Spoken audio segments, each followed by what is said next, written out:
Министерот за здравство Азир Алиев денеска ја посети клиниката за нефрологија по повод одбележувањето на светскиот ден на бубрегот, кој годинава се одбележува под мотото "Здрави бубрези за сите, се грижиме за пациентите и ја заштитуваме планетата".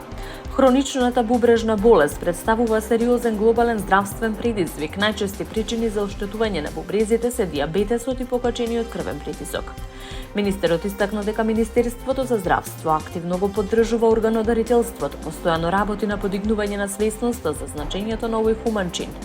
Во соработка со граѓанскиот сектор досега се одржаа трибини во Охрид и Битола. На 27 март е предвидена трибина во Штип. На трибините учествуваат лекари и експерти во областа на трансплантацијата, пациенти, донори, представници на верските заедници, со цел да се отвори јавна дискусија за медицинските факти, законските аспекти и животните приказни на пациентите кои чекаат или веќе добиле трансплантација. Министерството за здравство секоја година спроведува и програма за обезбедување средства за третман на пациенти со дијализа, која опфаќа лица на хемодијализа без здравствено осигурување, набавка на вакцини против хепатит Б и едукативни активности за превенција.